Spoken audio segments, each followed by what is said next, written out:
7:45. We're talking about workplace lonely this morning. Workplace loneliness. I had never heard of it, Eric, but I know it's part of your book, Sure. Rethink Work. Can we start off with just really digging in deep? Tell me, what is workplace loneliness? What does it look like? Yeah, I think the bigger conversation is, what does the modern workplace look like? And it's no longer a transactional 9-to-5 check-in, check-out experience. The average individual now is working 47 hours a week, with 1 in 6 working more than 60.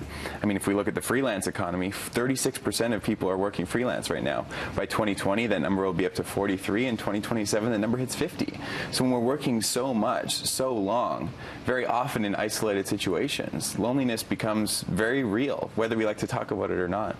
So should we take responsibility as an employee and just leave the job? Or, you know, what's going to make change here in regards to workplace loneliness? Yeah, I mean, if we were to look at the modern workplace today, a lot of people on their breaks will either be watching Netflix on their phone or going through BuzzFeed or Instagram or whatever that might be, and just, you know, chatting with friends, FaceTiming, etc.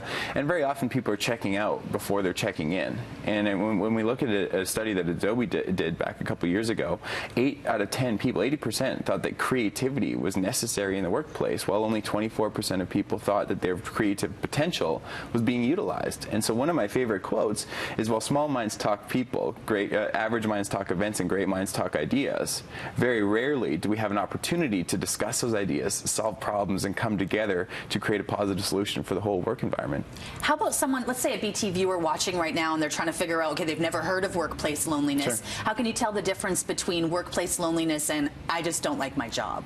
Yeah, I mean, that's, I think it comes down to communication and interaction. I mean, at Now Innovations, we built a tool to diagnose workplace loneliness and look at trust and belonging. And when we look at how talent is attracted today, very often we're attracting talent based solely on skills, desired experiences, and education requirements. Now that's a fundamental building block of the workplace, but it's not a differentiator. And so yesterday, just as an example, I saw a job posting for a human resources administrator, and I looked on LinkedIn here in Vancouver, and there are 2,209 people that hold that title. Now, human resources has very varying titles, right? And so when we look at the people with those skill sets, with those requirements in education, the differentiator has to be in the value alignment of the experience that's provided. And so if we can understand what it is that we value and what environment that we want to be a part of, and start seeking out those opportunities with like-minded, like-valued people, then it's all of a sudden a community and a tribe that we form, and not just a work environment with people that share the same skill set.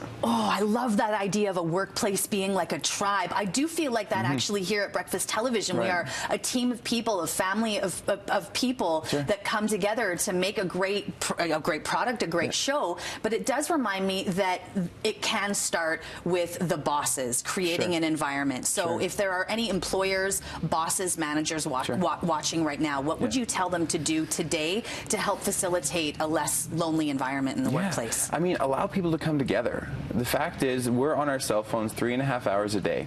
We're in front of a screen 10 hours a day. We check our phones 85 times a day. These are real statistics. And if I'm honest with myself, I'm probably on the north end of all of them. I'm afraid to check. Right, it's true. I mean, Sunny was here yesterday talking about the Moment app, where we can go on our cell phones and check how much we're using our cell phones. What I would say as an employer, though, is give the people an opportunity to come together. I think in a world that's moving faster than we've ever seen before, the only way that we can speed up our human connection is to actually slow down, have face-to-face conversations. When do we see the whites in people's eyes? How do we actually connect on a deeper level? There's huge opportunity to create connection, belonging, and trust in the workplace, and the best part is it doesn't cost much. I love it that it seems like something could happen today to make it better. I love it. Thank you so much. Eric's here talking about workplace loneliness, but also his brand new book, Rethink Work. Thanks for being on BT.